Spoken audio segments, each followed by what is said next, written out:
Welcome, Utah Valley University faculty, staff, students, and community members. This is the inaugural presidential lecture. It's great to see so many of you here today.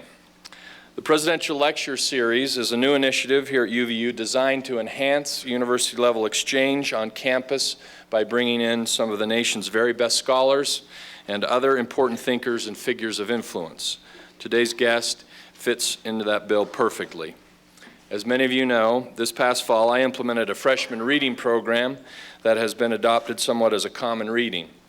I selected 2 books, 3 Cups of Tea and Revolutionary Characters, and hosted students in my backyard the first week of school to discuss these texts. Last semester, UVU participated in a number of events around 3 Cups of Tea, including listening to Greg Mortensen discuss his efforts to build schools for girls in Afghanistan and Pakistan.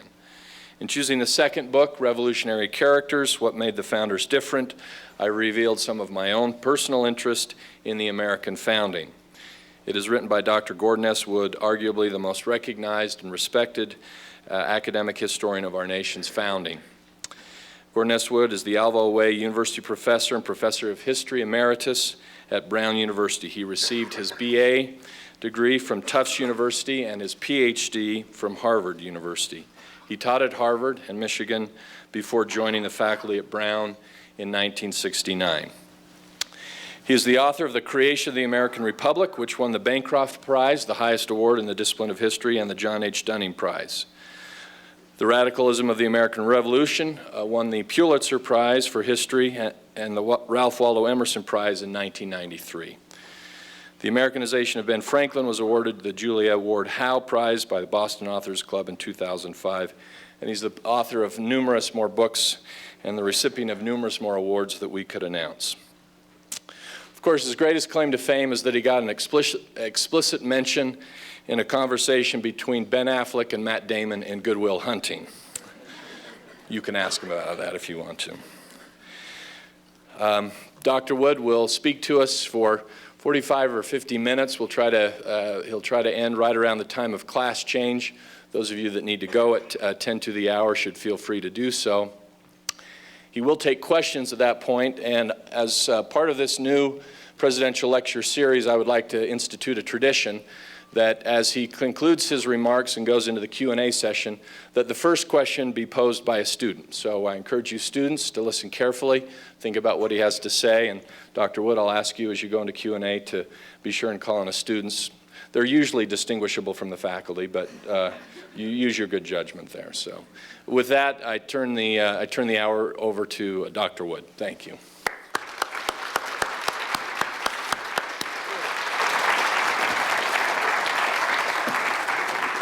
Well, thank you, Professor Holland. President Holland. He's no longer professor. He jumped from a professor to the presidency, the largest jump in my experience of any president of a university in the country. I am really delighted to be here. I've been to Utah several times, but this is my first visit to your really quite expanding university. I want to talk about the American Revolution in this very briefly, of course.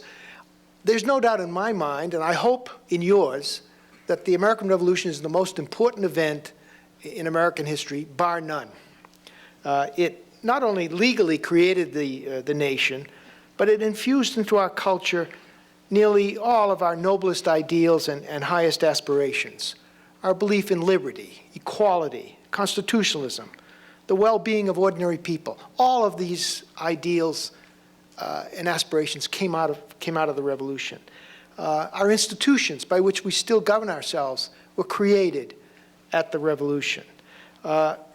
It makes us a single people out of our diverse society. It's what holds us together, these beliefs, these ideals. To be an American is not to be somebody, but to believe in something. We were the first nation to make ideology, if you will, the basis of its existence. And this reliance on ideas is what allows us to become a nation of immigrants. Unlike the European nations, there is no American nationality. That's why those nations are having much more problems with immigration than we are. We think we have problems with immigration, but they pale into insignificance compared to the problems of the European nations. though those Arabs that have been in France for 3 generations are not considered really French by the French. That is a problem that they're going to face over the coming century that I think we are going to be spared, despite the difficulties we're having with immigration. Now, such an important event is bound to be a source of historical controversy, and every generation has reinterpreted it to fit its own needs. We are the only generation, however, that has emphasized how much of a failure the American Revolution was. As one younger historian has put it, the Revolution failed to free the slaves, failed to offer full political equality to women, failed to grant citizenship to Indians, and failed to create an economic world in which all could compete on equal terms. Such an anachronistic statement, as I would call it, suggests a threshold of success that no 18th century revolution could possibly have attained, and perhaps tells us more about the political attitudes of the historians who make such statements than they do about the revolution itself. Now, obviously, looking back from today, we see that the revolution didn't do all that we would have liked it to have done. But if we stand in the early part of the 18th century, back at 1700 or 1720, and look at the revolution, then its accomplishments become much more impressive. The early 18th century was an ancien regime, a world in which inequality was taken for granted, which was taken for granted through most of the centuries of history. Hierarchical and vertical organized society is the kind of society they lived in, which there were many degrees of dependency. It was a monarchical society in which everyone was a subject, and the difference between a subject and a citizen is extraordinary. Common people were often referred to as little better than cattle.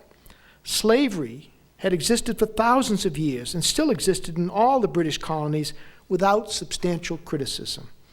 Very few people thought that there was anything wrong with holding other people in bondage, something that's inconceivable to us, even though there are about 27 million slaves still existing in the world today.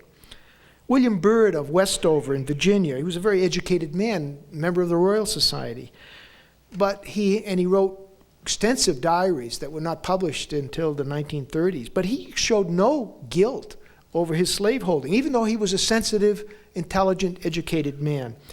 There were all kinds of degrees of unfreedom in this society, so that white servitude, for example, where people were bought and sold, couldn't marry if you were a servant, you passed inheritance if your master died, you were property, but you weren't lifelong, and it was not hereditary. But nonetheless, these degrees of unfreedom made the conspicuousness of slavery, of black slavery, seem less obvious than it would later.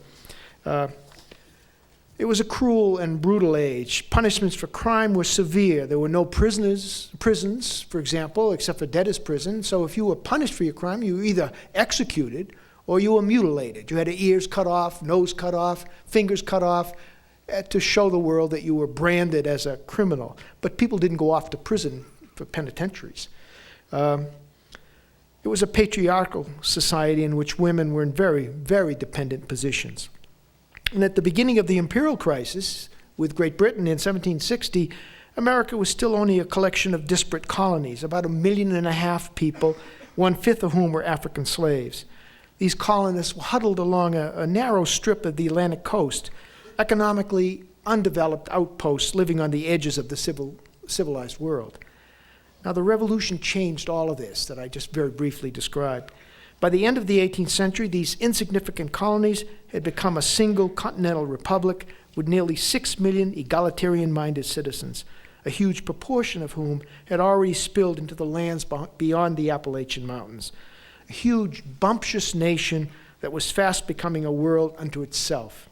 Far from remaining a monarchical hierarchy living on the margins of civilization, the Americans, or at least the northern portions of them, had become, almost overnight, the most liberal, the most democratic, the most commercially minded, and the most modern people in the world. Now, slavery was not entirely abolished, but it was set on the road to elimination in the North, and for the first time, it was put on the defensive in the South.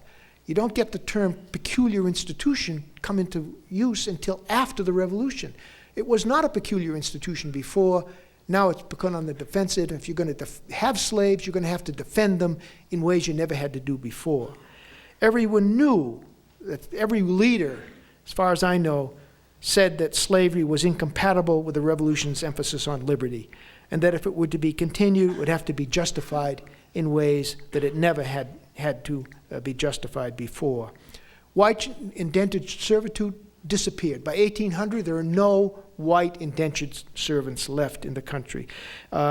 People who were hired as servants did not want to be thought of as servants. They didn't call them master. Master, they called him boss, which is the Dutch term for master, kind of euphemism to hide any kind of dependent relationship. People thought they were equal to other people as a consequence of the egalitarian emphasis on the revolution, coming out of the revolution. Criminal punishments were reformed and bodily punishments were virtually eliminated. In many states, capital punishments were confined to murder.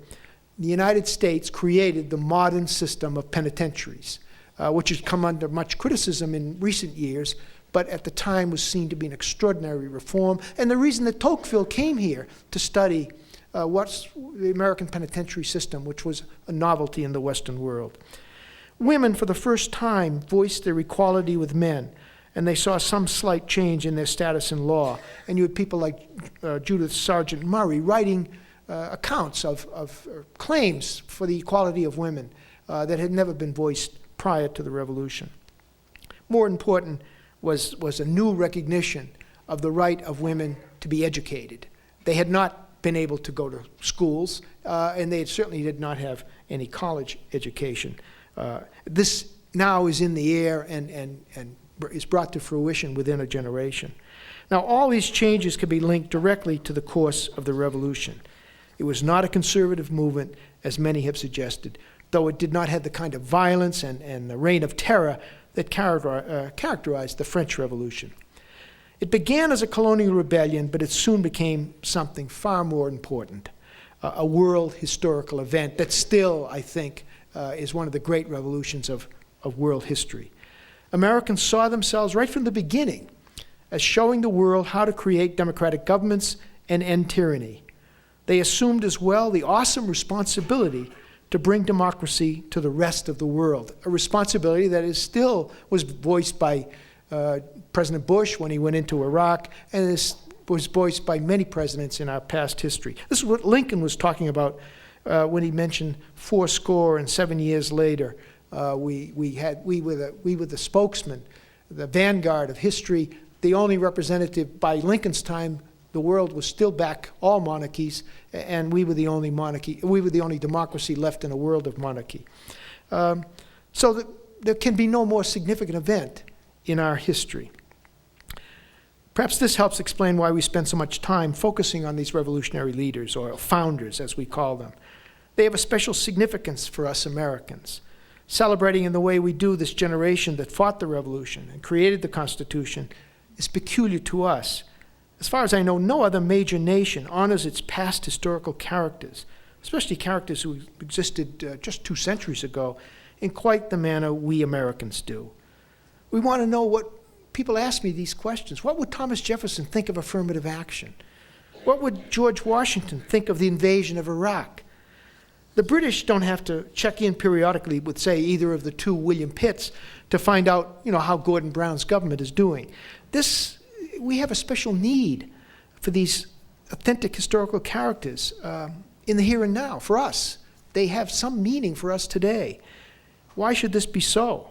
Well, I think there are lots of answers, but I think the one that interests me or that I believe is most important has to do with an American sense of identity. As I said earlier, the identities of other nations, say being French or German, are lost in the mists of time and are usually taken for granted in the way that the French think they know who a Frenchman is. That's why can't trust these Arabs who have been there for 3 generations. And the same with the Germans. They think, well, a German is a German, and these Turks who have been here for 50 years, well, they're not really German. That is not what we have. We became a nation in 1776. Actually, we became a state before we were a nation, and in some sense, we're still struggling to become a nation. And in order to know who we are, what kind of people we are, what do we believe in, we need to know who these founders are. These are the men who created our values, our ideals, our institutions, and that's why we go back to them. Because we were founded on a set of beliefs and not on a common ethnicity or a common language or a common religion, we're not a nation in any traditional sense of the term. Thus, in order to establish our nationhood, we have to reaffirm and reinforce periodically these values of the men who declared independence from Great Britain and formed the institutions that govern us. Now, and I think as long as the Republic endures, in other words, we Americans are destined to look back to this founding. Now, these were an extraordinary group of men. They were our greatest generation. I don't believe Thomas Brokaw got it right. I think this is the greatest generation. And succeeding generations of Americans have been unable to look back at them without being overawed by the brilliance of their thought, the creativity of their politics, and the sheer magnitude of their achievements, something that is easily taken for granted but shouldn't be. They were larger than life, giants in the earth, a forest of giant oaks, Lincoln called them. They seemed to possess intellectual and political capacities well beyond the politicians that followed them. Why should this be? What were they like?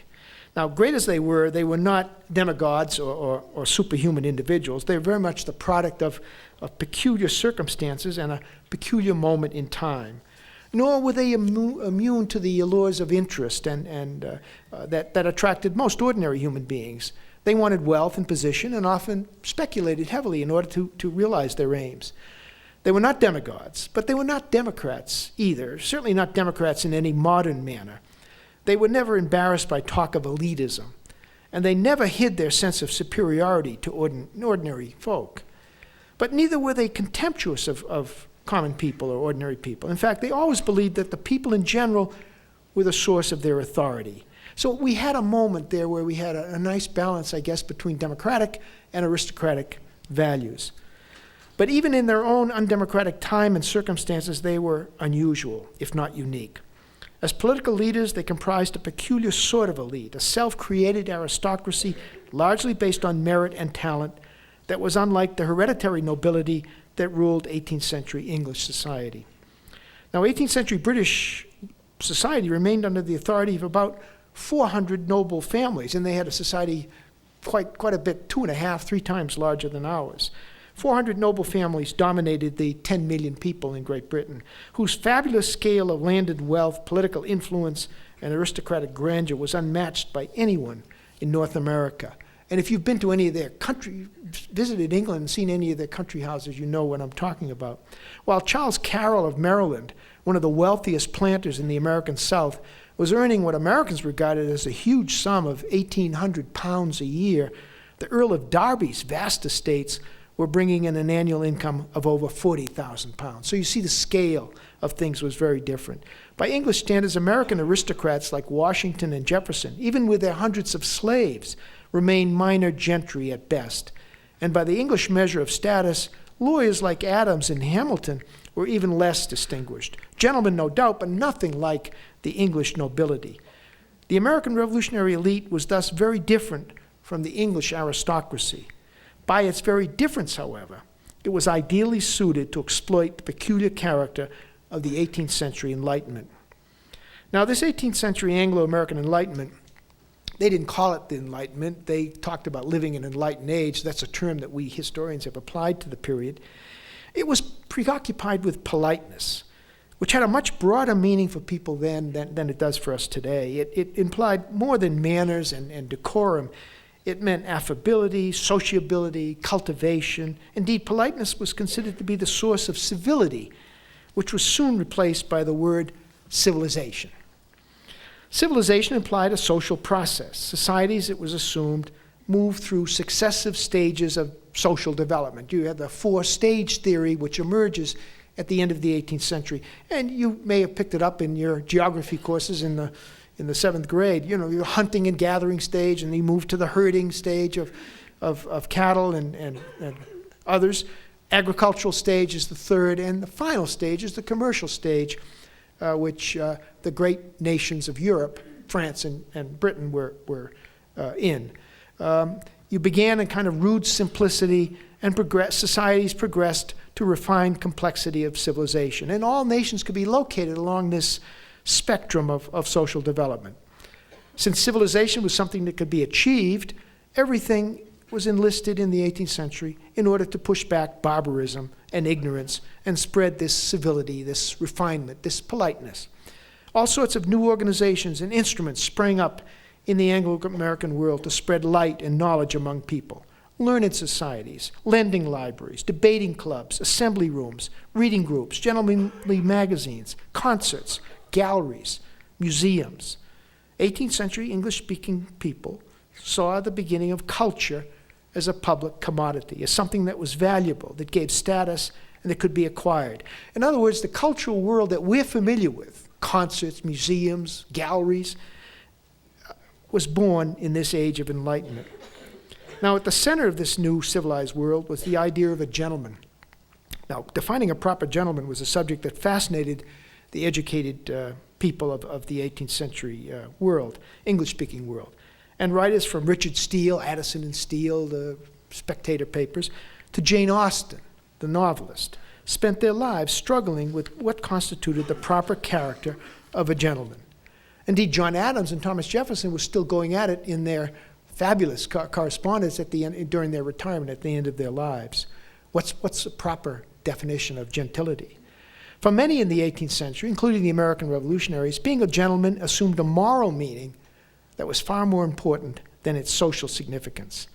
Pure monarchists might still define aristocracies exclusively by the pride of their families, the size of their estates, the lavishness of their display, and the arrogance of their bearing.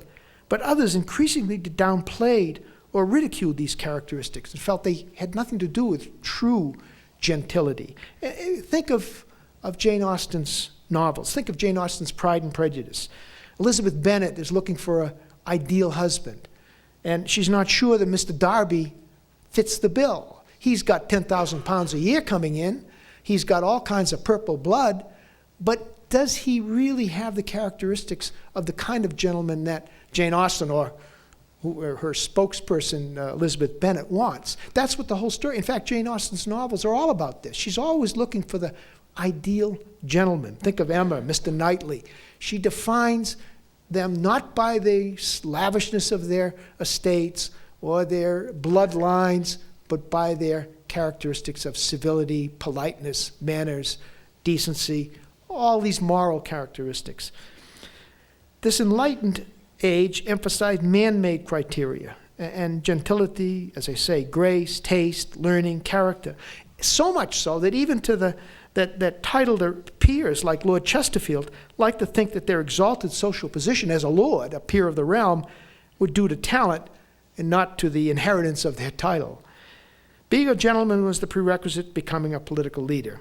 It signified being cosmopolitan, standing on elevated ground in order to have a large view of human affairs, and being free of the prejudices and the parochialism and the religious enthusiasm of the vulgar and the barbaric. It meant, in short, having all those characteristics that we today sum up in the idea of a liberal arts education.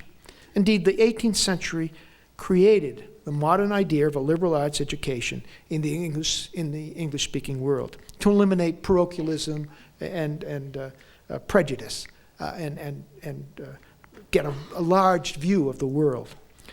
Now, the age-old distinction between gentlemen and commoners had a vital meaning for this generation that we today have totally lost. I mean, we put the term gentleman on our restroom doors. It marked a horizontal cleavage that divided the social hierarchy into two unequal parts, almost as sharply as the distinction between officers and soldiers divided the army. Indeed, the military division was related to the larger social one, and we still refer to officers and gentlemen. Gentlemen, who constituted about 5% of the society in the South and 10% in the northern colonies or states, were all those at the top of the social hierarchy who were wealthy enough not to have to work, or at least not have to work with their hands, and those who were able to act in a disinterested manner to promote a public good. Now, disinterestedness is worth looking at more closely. It's the most common term that these founders used as a synonym for the classical conception of virtue or self-sacrifice, willing to give up your private interests for the sake of a larger good, a common good, something we're finding that the Congress is having great trouble doing these days. It meant being impartial. Now, the term disinterested has lost that 18th century meaning, or it's gotten blurred. If you look up in a dictionary now, or you find educated people in publications, New York Times, Washington Post, using disinterested to mean uninterested, not caring, indifferent. That's not what they meant. They had an exclusive meaning for that. Uninterested meant not caring, indifferent. Disinterested meant impartial, being able to rise above your selfish interests, your selfish concerns, and making a disinterested judgment. We've lost that. We're almost incapable. We can't even imagine people being disinterested anymore, so the word has lost much of its meaning. I think there are only 2 occupations left in the country where we have any hope at all of disinterested behavior. And one of them, I can't see you anyhow, so I couldn't get hands raised, but one of them would be judges. I think we hope that judges will be impartial, disinterested, although we have our doubts about judges because otherwise we wouldn't have so many troubles with the hearings in getting an appointment to a judgeship. But there is one occupation left that we have absolute faith must be disinterested, must be impartial, and you can probably guess what that is. Sports umpires and referees. Think about it. The kid who grows up in Boston and is a Boston Red Sox fan, and he becomes an umpire, and he's umpiring a Red Sox-Yankees game, you expect him to rise above his youthful prejudices and make disinterested judgments. That's what they meant by impartiality, about the word disinterested. The fact that we've lost the meaning is, I think, a symptom of a radical change in our culture. So these gentlemen had an obligation to serve the public. It was required of them. Those who had the certain talents, the leisure, the independence, and the social preeminence to be political leaders. Now, as aspiring gentlemen, the revolutionary generation shared all these assumptions about work, about leisure, about politeness, about civilization. Indeed, they were primed to receive all these new, enlightened ideas about politeness and gentility. More so, I think, than the English themselves. And I think this is the source of their peculiar creativity. They were like the Scots, and I want to draw a comparison with the Scots to help fortify the point I'm trying to make. They had a special appeal, these ideals of politeness, civility, and civilization. Special appeal for all the outlying, underdeveloped provinces of the greater British world, Scotland as well as North America. Let me go through the brief comparison of these 2 provincial peoples on the outlying edges of the British world.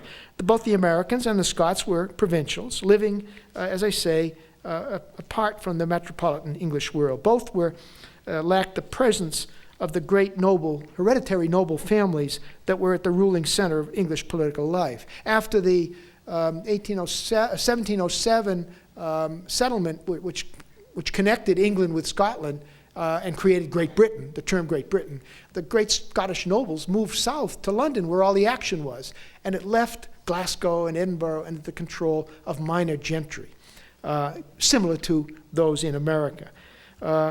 The uppermost levels, in other words, there were no noble families, great noble families, in either of these places.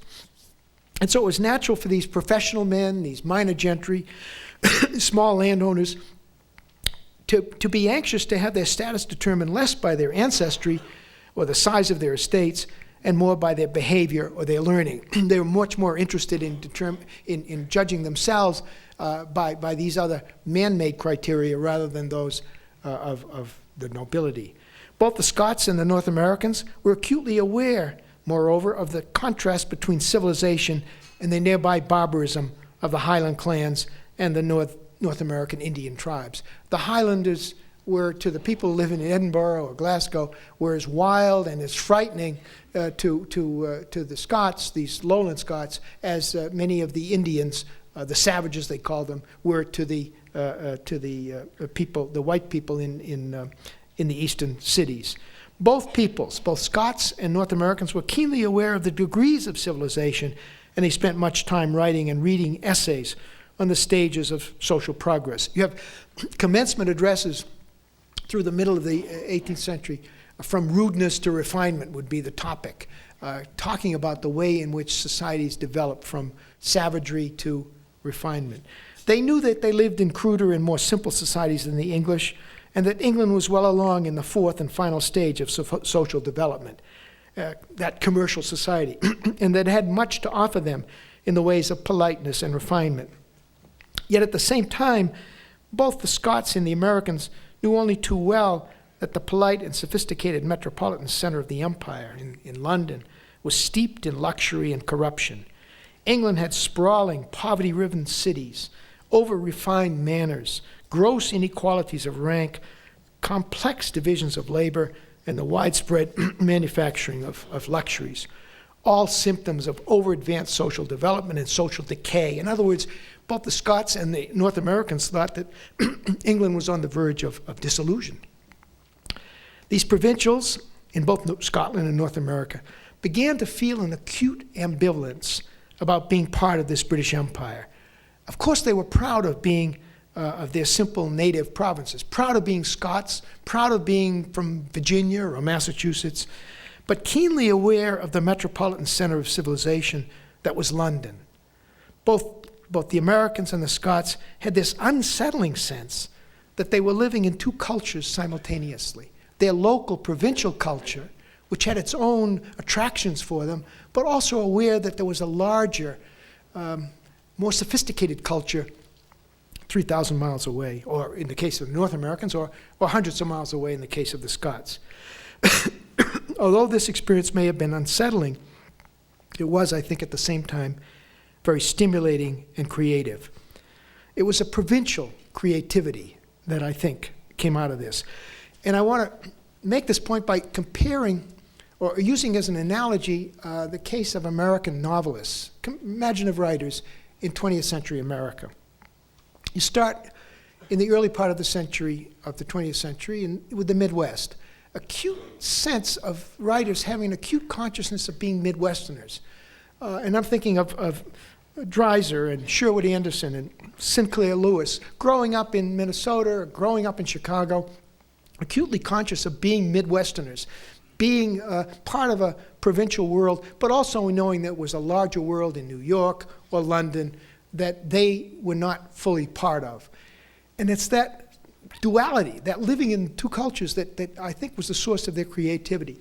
And the same thing was true of later groups. Southerners. We know how creative the Southerners were. Faulkner and Eudora Welty, Flannery O'Connor, and dozens of other Southern writers, acutely conscious of being Southern, but also knowing there's a larger non-Southern culture that they were aware of. You have to be aware of both to have this creativity. You can't be just a hick in the town. You've got to have a sense of native loyalty to your province, but also aware of another culture, and that's creative. And then there were blacks. Think of all the black writers who were acutely conscious of being black and a black culture, but also aware of a non-black, a white culture out there. And you have great writers, James Baldwin, Toni Morrison, Richard Wright, Ralph Ellison, and so on.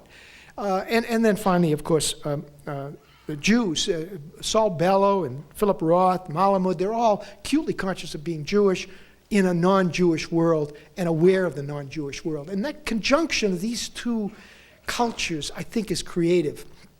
The final point I would make are the Irish. Think of those Irishmen. I think of the creativity going back to the 18th century. Jonathan Swift, all the way up to the 20s, Joyce and other Irish writers. It's not in their DNA.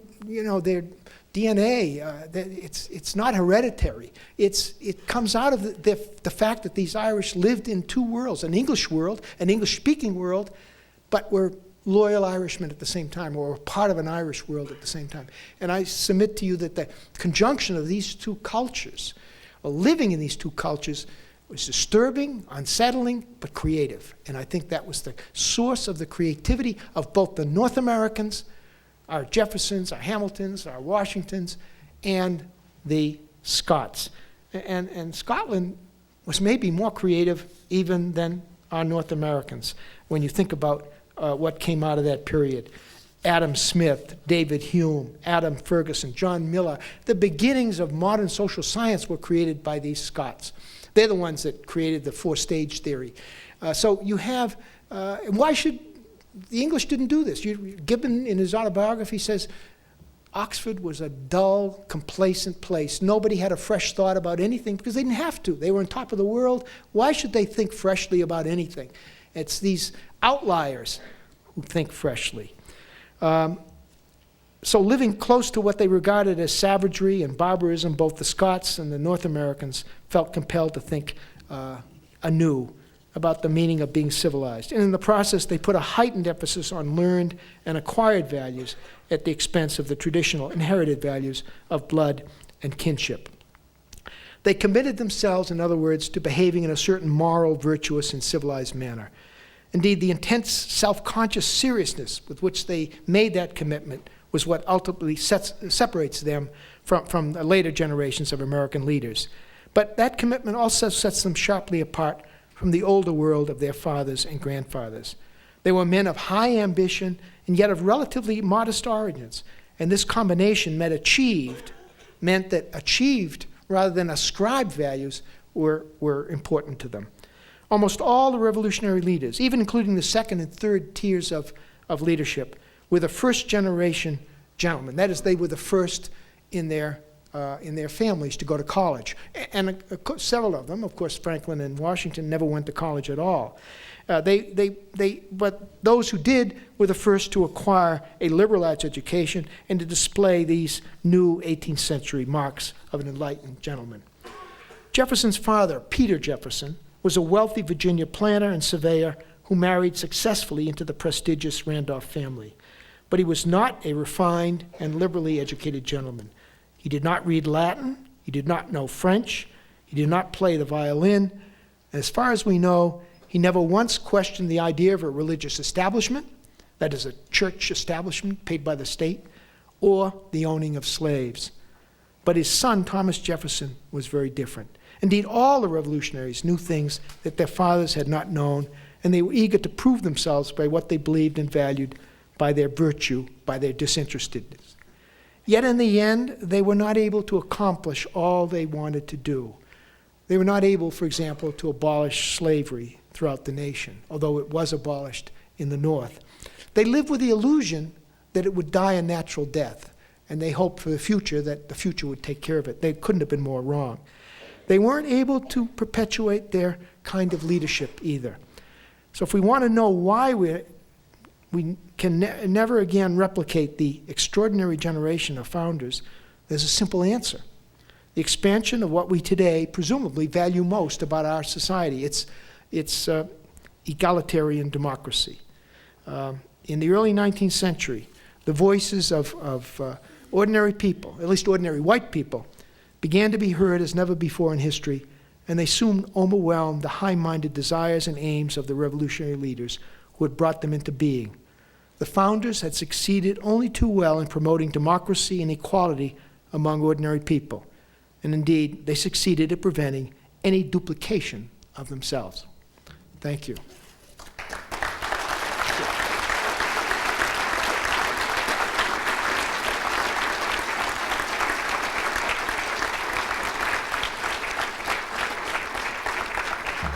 Well, thank you very much. I'd be happy to take questions, and the first one's got to be from a student, but I must say, because of the lights, I can't see a single thing out there, so you'll just have to, I can a little bit now. But you can take the microphone and go to the stage out of the light, and it's a little easier to see that way.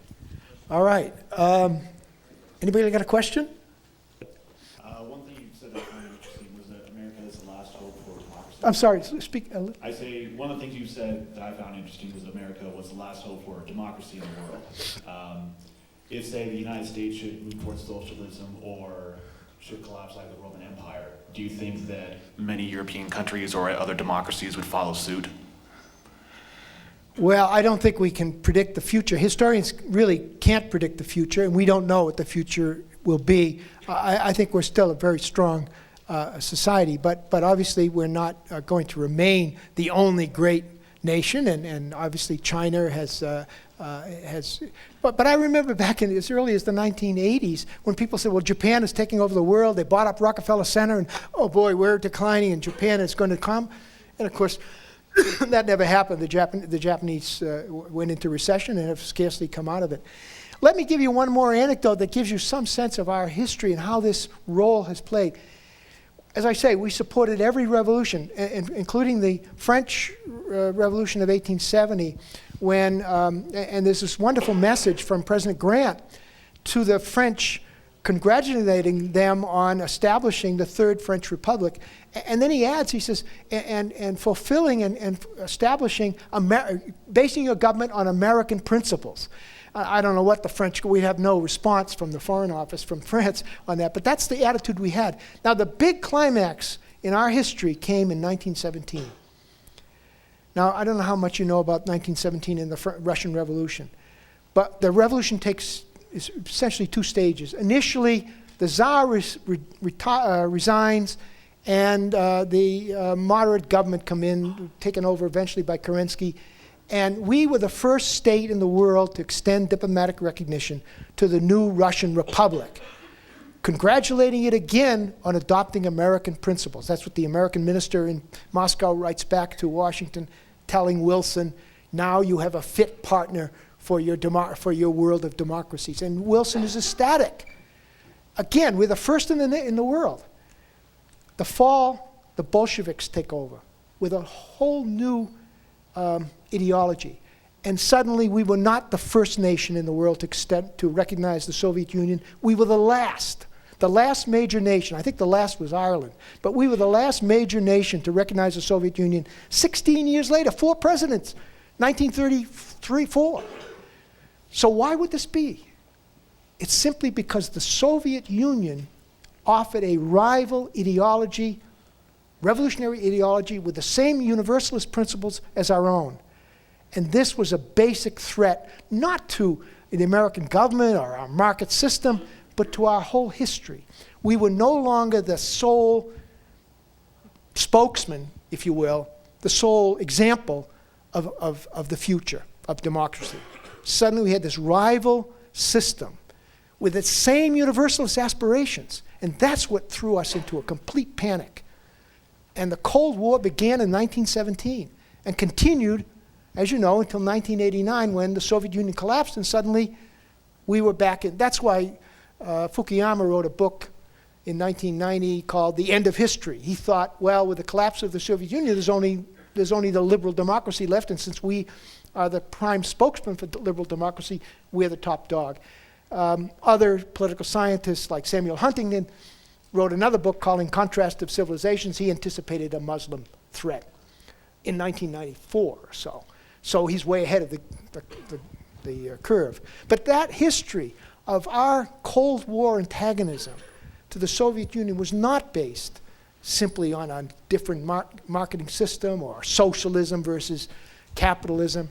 It was based on the fact that this was a rival revolutionary ideology that had the same kind of universalist aspirations as our own. It was the only threat we ever faced, because we always thought the French were simply doing what we were doing. They just copied us. And every other revolution of 1848 seemed to be the same thing. Now there was a new threat. I think you can only understand the Cold War in those terms. And of course it led to disasters. Vietnam. I mean, people forget Jack Kennedy's inaugural address. We will bear any burden, pay any price in defense of liberty. That kind of Cold War rhetoric was common in 1960. And that's what led us into Vietnam, because we thought the world was going communist. That's what led to the Truman Doctrine. That's what led to the Marshall Plan. Our whole history can be explained, I think, in this sense that we are the representative country for democracy. Now, it can lead to disasters, too. I suppose one of them might be Iraq, although you forget how many people supported the invasion of Iraq who are now against it. Tom Friedman, New York Times columnist, the New Republic's editorial board. They thought, well, maybe it'll work, democracy in the Middle East. It was a hope. Doesn't seem likely, but who knows? Maybe Iraq will emerge. I don't know. Well, it's a long-winded answer to your question, but I think it gives you some sense of what we've thought about ourselves through history. And I think it's important to know about that. Otherwise, you can't make sense of our history. Any other? Oh, good. Can you please comment briefly on the role of religious faith amongst the founders, specifically deism? That's often used, deistic. They weren't, technically deism, as I understand it, means it's not a denomination so much as it just a kind of sense of that God was a kind of clockworker and wound up the universe and let it run. Many of these people, I guess you'd have to say many of the founders, not all, but most of them, the leading ones, Jefferson, Adams, Hamilton, although Hamilton changes, Franklin, were doubted the divinity of Christ. They were proto-Unitarians. That is, Unitarianism was not yet a denomination, but there were many people, even within the Congregational Church, for example, who thought that Christ was not divine. And Jefferson certainly believed that. And so they're proto-Unitarians, but they're not atheists. Even Thomas Paine was not an atheist. And I wouldn't even call them deists because they believe in a hereafter, most of them. Jefferson even believed in a hereafter, even though he had nothing to do with organized religion. He hated it. He thought it was all a bunch of doctrinaire bigots. But he did believe in a hereafter. Franklin seems to have thought about it. So it's hard for deists to believe in a hereafter. So they are. They essentially believed, they were not emotionally religious. Sam Adams was, John Jay was, but the others are not emotionally religious. Washington goes to church, he's very dutiful about that, although he did not believe in going to his knees for communion. He wouldn't take communion, and when the minister complained about it for his local church, he stopped going to the communion service, which in the Episcopal Church was once a month, roughly. And so on that day, he'd just stay home. So he didn't want to, he just didn't want to take communion. So he rarely ever mentions Jesus. Once, I think there's one reference in his 20 volumes of papers. He did talk about God as the great disposer of events, a providential God. As I say, they are believers in God or providence or some overriding force, but not, with some exceptions, not terribly religious. Although they did believe, most of them, except for Jefferson, had an instrumental view of religion, that religion is good for the society and therefore should be encouraged because it teaches morality, it teaches virtue, and therefore we must encourage religion. John Adams certainly believed that, even though he himself thought that Christ was not divine. So you'd have to say that they are lukewarm Christians or religious people for the most part, but not atheists. Jefferson is the most strongly opposed to religion. He just thinks it's just. He thought the Trinity was a bunch of hocus pocus. He uses those terms. He says, privately, he made a couple of brief references publicly about religion in his notes on Virginia, and then in his preface to his bill for religious freedom. He says, in that latter bill, he says, religion has no more importance to our civic life than our belief in geometry or chemistry.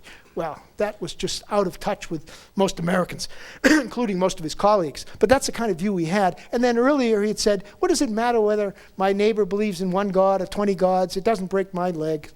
That kind of statement got him into a lot of trouble. In the campaign of 1800, he was called an atheist and everything else. So from then on, he never said anything or tried to say nothing publicly, if he could help it, about religion. He confined these remarks that I quoted about hocus pocus and so on to private letters to people that he trusted. He did make that letter to the Baptists in 1802 where he uses the term a wall of separation, which had a different meaning, I think, from what he intended. He thought the Baptists would eventually go out of business. He thought everyone, he says this, as late as 1821, he writes, "There's not a man born out now that won't die a Unitarian." I mean, how wrong could he be? The Baptists and the Methodists were growing by leaps and bounds. They were just taking over the country, which nobody expected, of course. And Jefferson's still living with the illusion that everyone's going to become a Unitarian.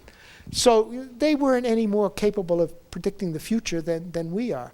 But I think would have to say that they are not, it's probably a mistake to try to look back to them and find sources for religious faith. They weren't anti-religious, that's for sure. And they certainly would probably be appalled by the direction the court has taken in the last 50 years, 75 years, applying the First Amendment to all kinds of conditions that they would have found bewildering. You know, you can't have a minister or a rabbi or a priest participate in a high school graduation, public high school graduation. That's the extent to which we've reached. And the wall of separation is such a complicated issue that the court doesn't know what to do with it. But it's probably not historically accurate to go back and try to find in them, which there was a recent article in the last Sunday's New York Times Magazine, which apparently in Texas, where they have the school board that makes the choice of textbooks, has made this a big issue, and it's caused no end of trouble. I think it's probably a mistake. You're misusing history if you wanted to do that. But as I say, the founders are so important to us that we want to get right by them, and this has led to some distortions. Okay, thank you.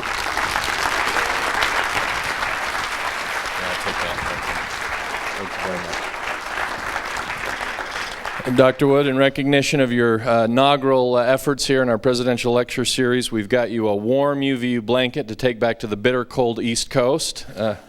And do want to announce that he will be signing books down in the bookstore from 2 to 3, and then we have a faculty colloquium at from 3 to 4 in Student Center 206A. So please feel free to continue the conversation in those venues, and once again, a warm round of applause for Dr. Wood.